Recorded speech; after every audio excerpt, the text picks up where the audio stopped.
आज हम question number 10th का थर्ड पार्ट कर रहे हैं एक्सरसाइज 3.3 से। तो हमें ये एक मैट्रिक्स दी हुई है और हमें इसे रिप्रेजेंट करना है कि ये मैट्रिक्स इक्वल है स्क्यू सिमेट्रिक और सिमेट्रिक के सम के। ठीक है, तो सबसे पहले इस मैट्रिक्स को मैं लेट कर लेती हूँ कि ये मैट्रिक्स जो गिवन मैट्रिक्स है वो मेरे पास सी है। इस मैट्रिक्स को मैंने सी लेट कर लिया। ठीक है, और अब मैं इसका ट्रांसपोज लिख देती हूँ। तो सी डैश क्या होगा मेरे पास, देखिए जो चीज़ें मुझे कॉलम में दी हुई हैं उसको मैं रो में लिख दूंगी। तो कितने कॉलम है, एक कॉलम, दूसरा और तीसरा, तो इनको मैं रो में लिख देती हूँ। तो फर्स्ट कॉलम को मैं रो में लिखूंगी तो 3 -2 -4 3 -2 -5 -1 1 एंड 2। क्लियर, ये मैंने लिख दिया सी का ट्रांसपोज। अब मुझे स्क्यू सिमेट्री मैट्रिक्स को मैं पी से रिप्रेजेंट करूँगी और स्क्यू सिमेट्रिक मैट्रिक्स की कंडीशन होती है कि half C plus C dash. Clear, so मैं half C plus C dash निकाल लेती हूँ। तो हाफ मैट्रिक्स सी क्या है मेरे पास, 3 -2 -4 3 -2 5 -5 -1 1 एंड 2 प्लस सी डैश क्या है मेरे पास, 3 3 -1 -2 -2 1 -4 -5 एंड 2। क्लियर, इन दोनों मैट्रिक्स को सबसे पहले ऐड करूँगी, उसके बाद 2 से डिवाइड कर दूँगी। तो देखिए 1/2 लिखा मैंने। अब मैं ऐड कर रही हूँ 3 + 3 6 3 -2 1 -1 -4 -5 -2 3 1 -2 -2 -4 1 -5 -4 -4 -1 -5 and 1 -4 2 2 4। क्लियर, अब मैं इस मैट्रिक्स को 2 से जब डिवाइड करूँगी तो मेरे एलिमेंट्स आएंगे 3 1/2 -5/2। Clear, then 1/2 -2 -2 -5/2 -2 and 2। तो ये आ गया मुझे पी मैट्रिक्स। पी मैट्रिक्स क्या है मेरे पास, मैं एक बार फिर से लिख देती हूँ सफाई से यहाँ पे। 3 1/2 -5/2 1/2 -2 -2 -5/2 -2 एंड 2। ये है मेरे पास सिमेट्री मैट्रिक्स। अब इसी तरीके से मैं स्क्यू सिमेट्रिक निकाल लेती हूँ। देखिए कैसे, स्क्यू सिमेट्रिक मैट्रिक्स को मैंने क्यू से डिनोट किया था और इसकी कंडीशन थी half C minus C dash. Clear, ये कंडीशन थी मेरी स्क्यू सिमेट्रिक की। सो हाफ मैट्रिक्स सी क्या है मेरे पास, 3 -2 -4 3 -2 -5 -1 1 एंड 2 माइनस सी डैश क्या है मेरे पास, 3 3 -1 -2 -2 1 -4 -5 एंड 2।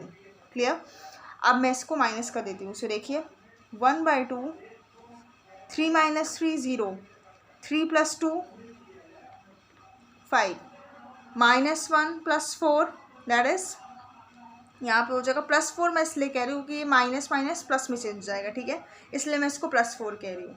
सो 3 -1 + 4 क्या हो जाता है, 3 -2 -3 -5 -2 + 2 0 1 + 5 6 -4 + 1 दैट इज -3 -5 -1 -6 2 -2 0। क्लियर, अब मैं इस पूरी मैट्रिक्स को 2 से डिवाइड कर दूंगी। तो देखिए क्यू की वैल्यू मुझे मिलेगी 0 5/2 3/2 -5/2 0 3 -3/2 -3 एंड 0। क्लियर, ये आ गया मेरा क्यू मैट्रिक्स। मुझे रिप्रेजेंट क्या करना है, मुझे रिप्रेजेंट करना है कि जो मेरी मैट्रिक्स सी थी वो किसके इक्वल है, पी प्लस क्यू के इक्वल है। ये दिखाना है मुझे। ठीक है, ये शो करना है। तो चलिए कर लेते हैं। मेरे पास मैट्रिक्स सी क्या है, देखिए मैट्रिक्स सी है मेरे पास 3 -2 -4 3 -2 -5 -1 1 एंड 2। ये है मेरे पास matrix C is equals to matrix P क्या है मेरे पास, 3 1/2 -5/2 1/2 -2 -2 -5/2 -2 एंड 2, ये है मेरे पास matrix P। Plus matrix Q क्या है मेरे पास 0 5/2 3/2 -5/2 0 3 -3/2 -3 एंड 0। क्लियर, ये है मेरे पास। अब देखिए फर्दर मैं इसको सॉल्व करूँ, देखिए मुझे क्या मिलेगा। सो देखिए ये कंडीशन है मेरे पास। अब इन दोनों मैट्रिक्स को मैं ऐड करूँगी। देखिए यहाँ पे मैं मैट्रिक्स सी वापस लिख देती हूँ 3 -2 -4 3 -2 -5 -1 1 एंड 2, ये लिख दिया मैंने मैट्रिक्स सी। अब मैं इन दोनों मैट्रिक्स को ऐड करती हूँ। 3 + 0 3 1/2 + 5/2, तो मेरे पास क्या आ जाएगा, यहाँ पे आ जाएगा मेरे पास 6/2। क्लियर, -5/2 + 3/2, तो यहाँ पे आ जाएगा मेरे पास -2/2। Clear, 1/2 -5/2 that is -4/2। Clear, -2 + 0 that is -2 -2 + 3 that is, यहाँ पे आ जाएगा मेरे पास 1 -5/2 -3/2 इज इक्वल्स टू -8/2 -2 -3 -5 2 + 0 2।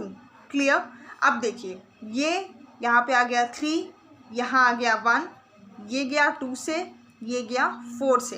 क्लियर, अब देखिए मेरे पास यहाँ पे क्या बचा, मेरे पास बचेगा 3 -2 -4 3 -2 -5 -1 1 एंड 2, ये है मेरी सी मैट्रिक्स। और जो मैं सॉल्व करी वहाँ पे मेरे पास बचा 3 -2 -4 3 -2 -5 -1 1 एंड 2। तो क्या हो गए, दोनों इक्वल प्रूव हो गए। P + Q क्या आ गया, मेरी मैट्रिक्स सी के इक्वल आ गया, और यही मुझे शो करना था, हेंस प्रूव्ड। सो ये था सॉल्यूशन 10th के थर्ड पार्ट का। आई होप आपको क्लियर हुआ होगा। तो चलिए अब हम 10th का last and final part, fourth part discuss कर लेते हैं।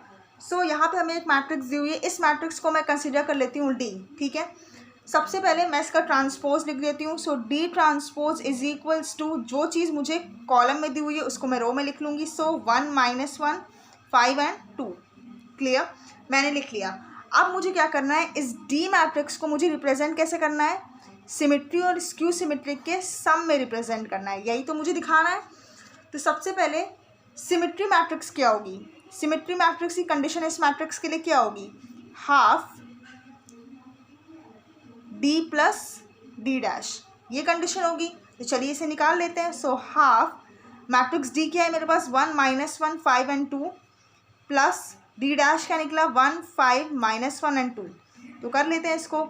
So half 1 + 1 2 5 -1 that is 4 -1 + 5 that is 4 2 + 2 4। अब इस पूरी मैट्रिक्स को मैं 2 से जब डिवाइड करूंगी तो मुझे मिलेगा 1 2 2 एंड 2।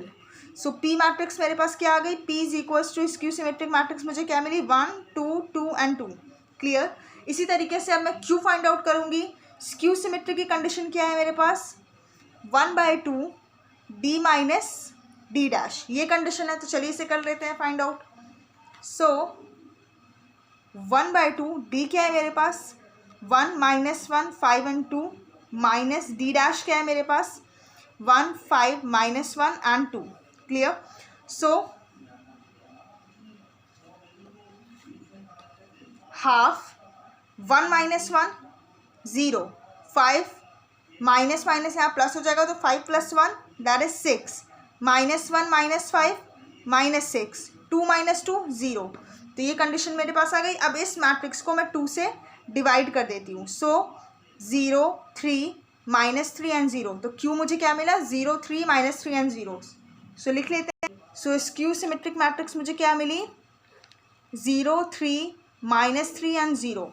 मुझे रिप्रेजेंट क्या करना है कि D जो है मेरे पास P + Q मैट्रिक्स को सेटिस्फाई कर रहा है।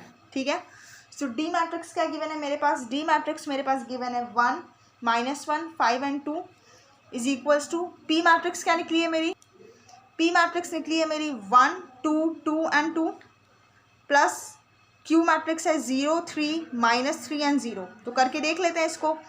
D को मैं एज इट इज़ लिखूंगी, जो D मैट्रिक्स है मेरी उसको मैंने एज इट इज़ लिखा 1 + 0 दैट इज़ 1 2 + 3 5, 2 - 3 दैट इज -1, 2 + 0 2। तो क्या हो गया, देखिए D is equals to P + Q के सम के इक्वल हो गया। यही मुझे प्रूफ करना था, यही शो करना था। It means hence prove. तो ये था सॉल्यूशन क्वेश्चन नंबर 10 के थर्ड एंड फोर्थ पार्ट का। आई होप आपको क्लियर हुआ होगा। इसमें हमें कुछ नहीं करना है, सिर्फ जो गिवन मैट्रिक्स है उसको हमें रिप्रेजेंट करना है sum of symmetry and skew symmetric matrix के। Thank you for watching. I hope आपको क्लियर हुआ होगा।